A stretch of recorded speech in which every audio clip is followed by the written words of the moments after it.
오늘은 약속의 땅 제11과 삼손 구원이 필요했던 사사 두 번째 시간으로 사사기 16장 21절에서 30절 말씀을 우리 한번 살펴보겠습니다. 우리는 지난주에 하나님께서 문제 많은 삼손을 통해 일하시는 모습을 보았습니다.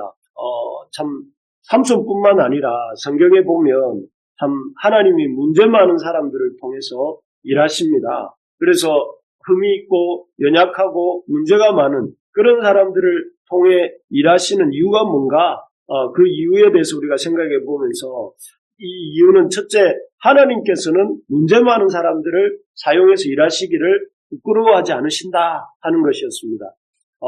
하나님께 필요한 사람, 하나님이 쓰시는 사람은 완전한 사람, 문제 없는 사람이 아니라 완전하지 않고 문제가 많음에도 불구하고 하나님을 의지하고 순종하는 사람을 쓰신다 하는 것이죠.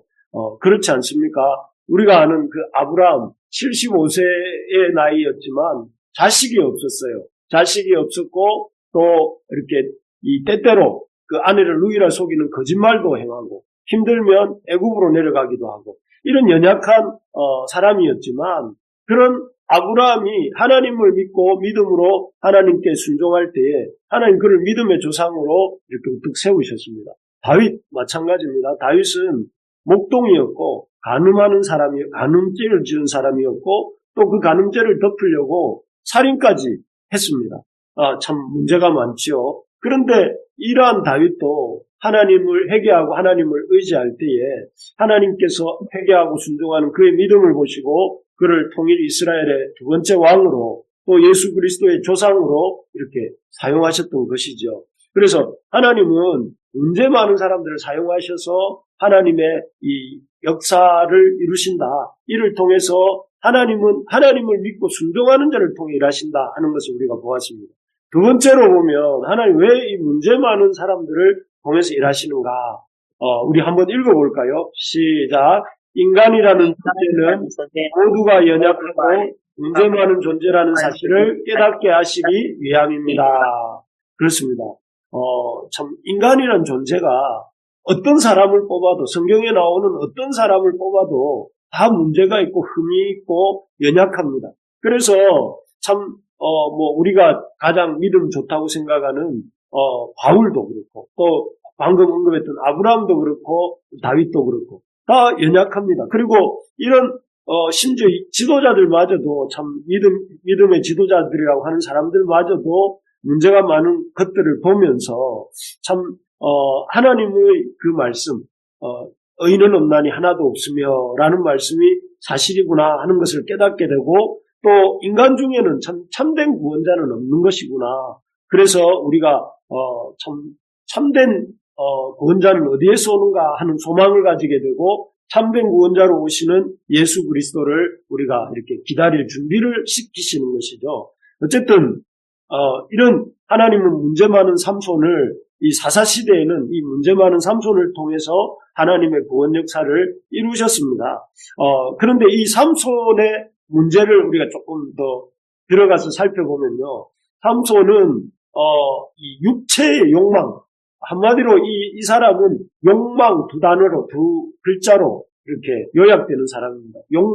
욕망에 이끌리고 욕망에 충동되고 욕망으로 산 사람이 이 삼손이다 하겠습니다. 참 그는 하나님의 특별한 은혜, 여기 보면 아이를 갖지 못하던 단지파 가족 중에 마누아라는 가정에 하나님의 특별한 은혜로 여호와의 사자가 그 마누아의 아내에게 임신하여 아들을 낳게 해주겠다 하시고 이렇게 그 아이를 이렇게 잉태케 하셨습니다. 삼손을 잉태케 하신 것이죠. 그리고 이 삼손은 나실인으로 구별하여 드릴 것을 이렇게 이 하나님이 명하셨습니다. 그래서 나실인이라 하면 이렇게 자신을 구별하여서 포도주와 독주를 멀리하고 부정한 것을 가까이 하지 않으면서 평생 머리를 깎지 아니하고 하나님께 드려진 사람을 나실인이라 이렇게 불렀는데요. 그렇게 특별한 은혜로 이렇게 그 잉태되어지고 양육되어지고 또 이렇게 자랐습니다. 그런데 이 삼손은 전혀 이런 그 하나님의 자신을 이 땅에 보내신 그런 이유들을 들었음에도 불구하고 전혀 거기에 대해서 그렇게 순종하지 않습니다. 여기 보면 이 부정함과 접촉하고 사자를 힘이 너무 좋아서 사자를 찢어 죽였는데 이 죽은 사자의 몸에서 시체에서 꿀이 생기니까 벌집이 생기고 꿀이 생기니까 그 시체를 사자의 시체에서 꿀을 취해서 자신도 먹고 부모에게도 갖다 주기도 하죠. 또 부정한 블레셋 여인과 이 참 가정을 이루기도 하고 또 이렇게 참 그렇게 합니다. 그래서 그 한마디로 육체의 욕망에 하나님 말씀에 이끌려 살아야 될 나실인이 아니라 육체의 욕망에 이끌려 사는 사람이 삼손이었습니다. 그래서 참 이게 삼손의 문제였습니다. 삼손은 어떤 연약함이 있었냐면 육체의 욕망. 그래서 지난주 말씀드렸지만 이 죄가 우리 속에 역사하는 통로가 뭐냐면은 첫째는 시대의 풍조라고 그랬잖아요. 시대의 풍조를 따라서 삼손도 자기 보기 좋은 대로 사사시대의 특징이 뭐냐면은 사람들이 각기 소견에 오른 대로 살던 시대가 사사시대라고 했는데 삼손 역시 자기 소견에 오른 대로 하나님 말씀이 아니라 살았다는 것이고 그런 시대 풍조가 그런데 뭐 하면서 죄가 그 사람에게 죄에 대해서 무감각하게 만든 다음에 그리고 그 다음에 어떻게 합니까? 육체의 욕망을 자극합니다.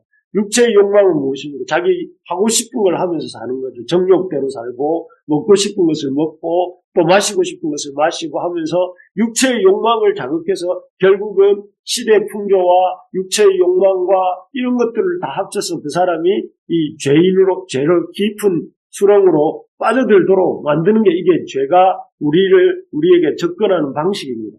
그래서 어쨌든 삼손은 이런 욕망에 충동되는 오늘날 현대인도 비슷하죠. 이렇게 육체의 욕망에 충동되어서 살았던 사람으로서 그런 연약함이 있었습니다. 두 번째로 보면 삼손은 문제가 무엇이었냐면은 그의 삶이 이렇게 계속 승승장구했다는 것입니다. 승승장구. 그래서 이방 여인과의 결혼을 부모가 반대했지만 자기 뜻대로 이방 여인과의 결혼을 했고요. 또 자기가 원하는 여인과 희생과 사랑도 나누어 보고 또 나귀 턱뼈 하나로 이 1,000명 가까운 블레셋 사람들을 죽이기도 하고 대단하지 않습니까? 한 사람이 1,000명을 그것도 죽일 수 있다는 것은 그 힘이 어마어마한 것이죠. 그래서 삼손은 이 땅에서의 삶을 아주 승승장구를 했습니다.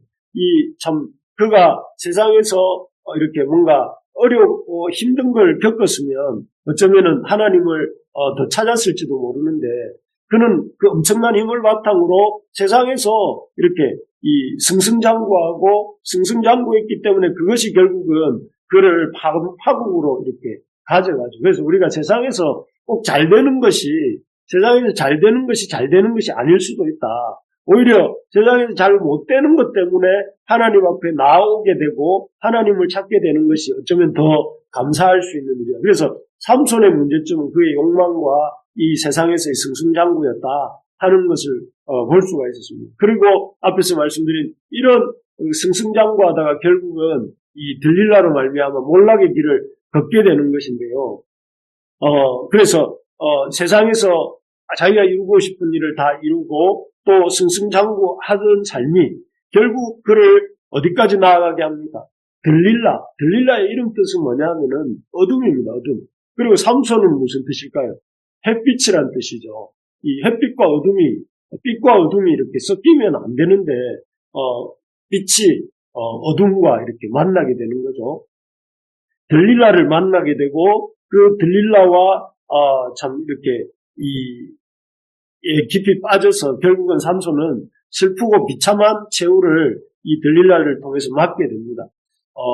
참 그렇습니다. 우리는 세상에서 실패하지 않고 잘 되는 것이 신앙적으로 잘 되는 삶이라고 생각하는데 몸도 건강하고 하는 일도 잘 되고 그런 삶이 신앙의 삶이라고 생각하지만 그러나 그런 것이 오히려 참 꼭 좋은 것이 아닐 수도 있다는 것을 생각하면서 어쨌든 이 들릴라를 만나서 바멜의 길로 들어가게 되는데 이 들릴라로 인해서 어떻게 몰락의 길을 걷게 되느냐 하면은 오늘 본문을 보면 삼손의 마지막 모습인데요. 그는 자신이 사랑했던 여인 이 블레셋 여인 들릴라에 의해서 그 힘의 비결이라고 할 수 있는 그 머리카락에 대해서 이렇게 고백하게 되고 그 여인이 이 삼손의 머리를 깎죠. 잘라내게 됩니다. 그래서 힘이 사라지고 결국 숨어있던 블레셋 군대에 의해서 체포가 됩니다. 체포된 후에 그는 어디로 가느냐 하면은 옥에 갇혀서 블레셋 사람들의 옥에 갇혀서 그 옥에서 짐승처럼 그 맷돌을 돌리는 그런 일을 하게 됩니다. 그래서 정말 그 이전에는 생각도 못했던 블레셋 사람들에게 체포되는 일도 생각도 못했고 또 이렇게 눈이 뽑히는 일도 생각을 못했고 또 무엇보다 이렇게 블레셋 사람을 위해서 맷돌을 돌리고 재롱을 피우는 일은 생각도 못했던 일을 하게 되죠. 그야말로 이 삼손의 인생의 그 밑바닥 중에 밑바닥의 상황에 놓이게 되는 것입니다. 그래서 참 삼손이 그동안 너무 잘 나가고 그동안 너무 욕망에 의해서 살았던 결과로 인해서 삼손의 그 마지막은 참 이렇게 비참한 모습입니다. 그런데 이 밑바닥의 상황에서 놀라운 신앙의 회복이 일어납니다. 회복과 믿음의 회복을 경험하게 되는데요. 그가 이제 이 일은 그가 블레셋 사람들을 즐겁게 하기 위해서 다곤의 신전에 아까 읽었던 본문의 내용이죠. 나가서 다음과 같이 기도할 때 일어납니다.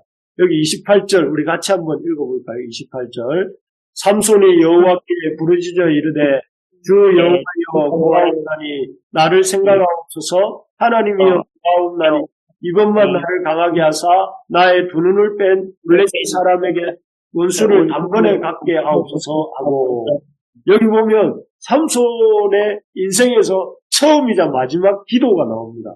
삼손 이야기를 쭉 이렇게 사사기에 나오는 이야기를 읽어보면 삼손이 이렇게 간절하게 진심을 다해 기도하는 장면은 이렇게 여기가 처음이자 마지막입니다. 여기 보면 삼손이 참 하나님 앞에 나를 생각하시고 나를 강하게 하시고 블레셋 사람에게서 원수를 갖게 해달라고 이렇게 기도합니다. 기도할 때에 이 말은 무슨 말입니까? 그의 믿음이 하나님을 향한 믿음이 생겨났고 이렇게 있었다는 것을 보여주는 거 아니겠습니까?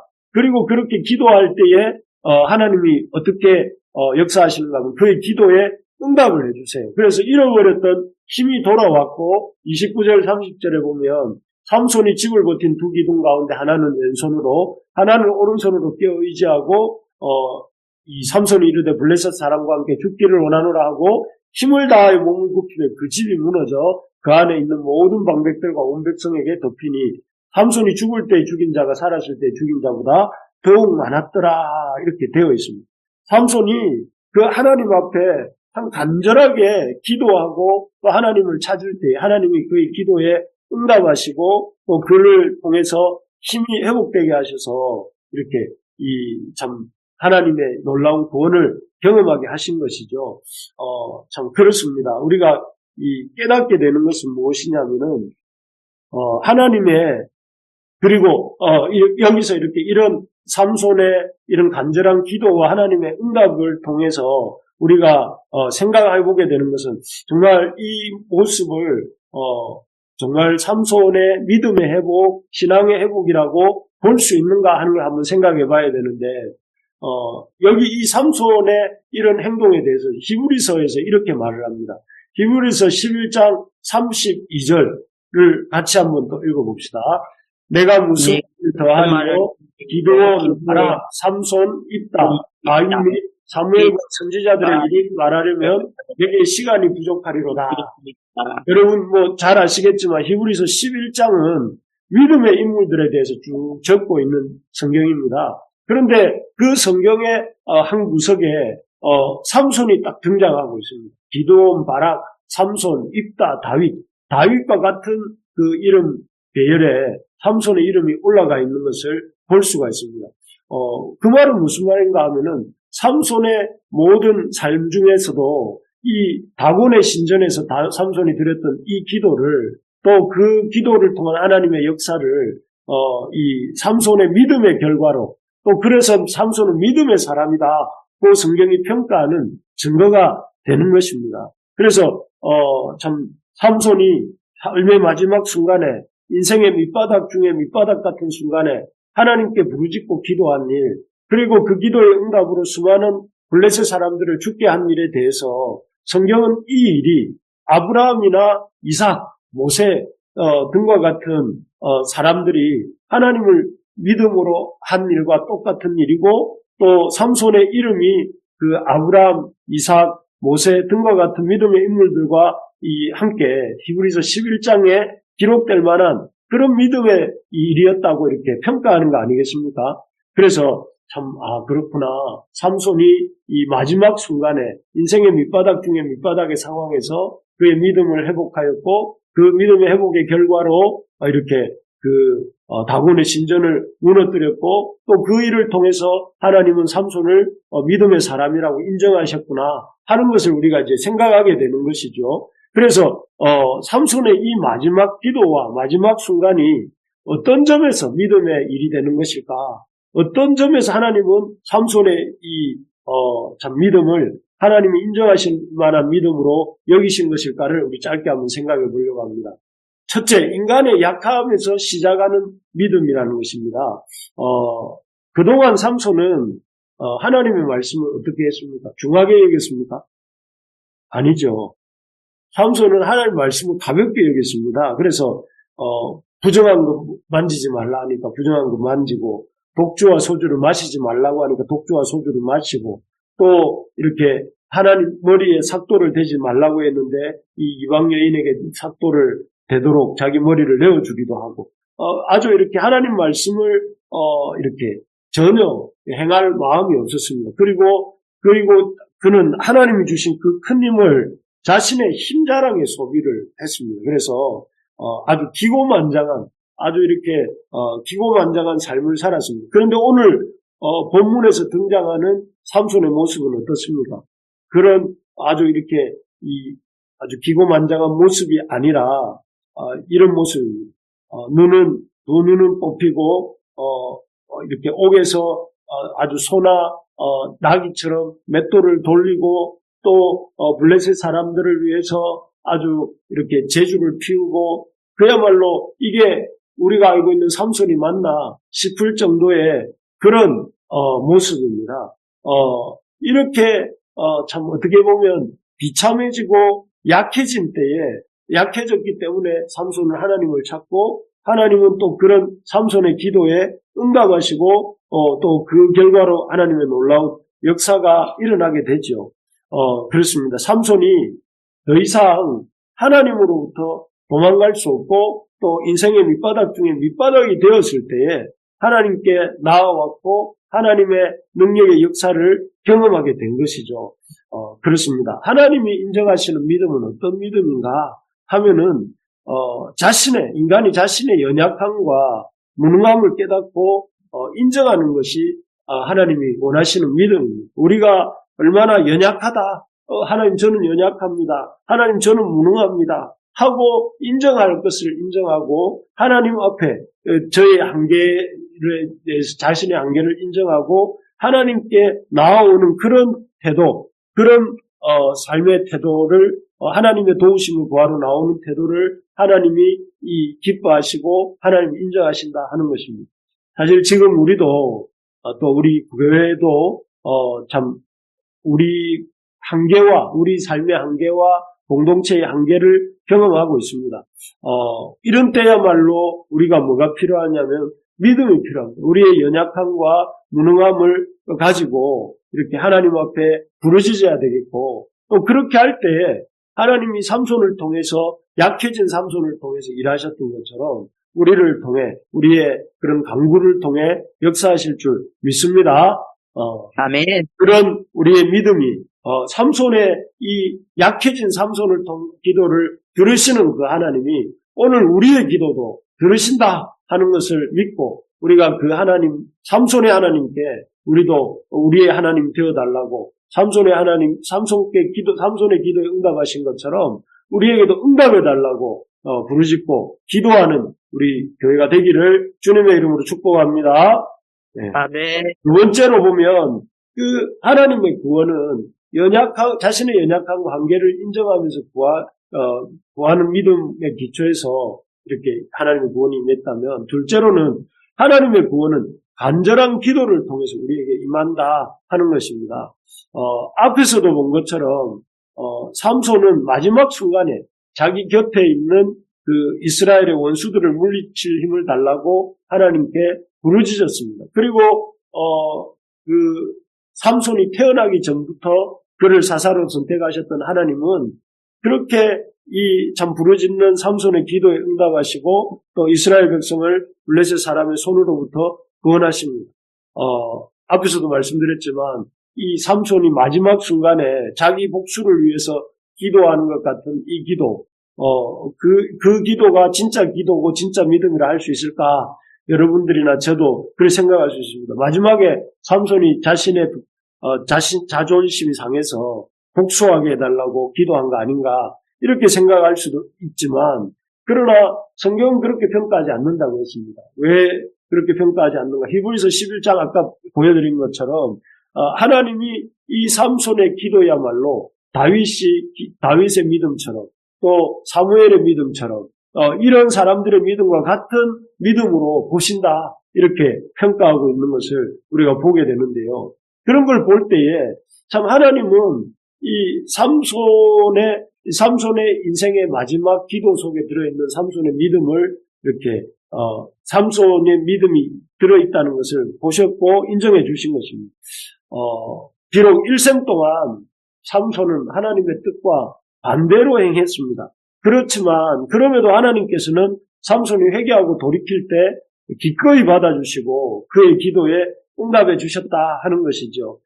참으로 우리 하나님은 어떤 하나님이신가 하면 오래 참으시고 또 이렇게 긍휼이 풍성하신 사랑의 하나님이십니다. 그래서 이 남봉꾼, 이 여자 저 여자 막 이렇게 계속 참 여성 편력을 하고 또 싸움, 이 블레셋 사람과 일생 동안 이렇게 그런 대단한 전투도 아니고 자기의 사욕을 위해서 이 싸움을 벌이고 또 자기 마음대로의 인생을 살았던 삼손이지만 그가 회개하고 인생의 마지막 순간에 인생의 밑바닥에서 그렇게 회개하고 돌이킬 때에 하나님은 그의 돌이킴을 기쁘게 받아주신 것이죠. 그래서 이것을 통해 우리에게 주시는 교훈이 무엇인가 하면 우리에게 어떤 문제가 있든지 또 우리에게 어떤 연약함이 있든지 또 어떤 잘못이 있든지 우리가 우리의 문제를 들고 하나님께 나가야 된다 하는 것입니다. 그래서 하나님께 나아가서 우리의 잘못을 이렇게 인정하고 고백하고 또 회개할 때 하나님께서 삼손의 기도를 들어주셨던 것처럼 우리의 기도도 들어주시고 구원하여 주시고 놀랍게 사용해 주신다 하는 것이죠. 2025년도에는 우리의 연약함을 아시는 그 주님께 우리를 대신하여 날마다 중보하시는 그 사랑의 예수님께 우리의 문제를 들고 나아가서 삼손이 그 마지막 순간에 간절히 기도했던 것처럼 우리가 간절히 기도함으로 참 하나님의 그런 구원의 능력을 덧입는 우리가 되기를 소망합니다.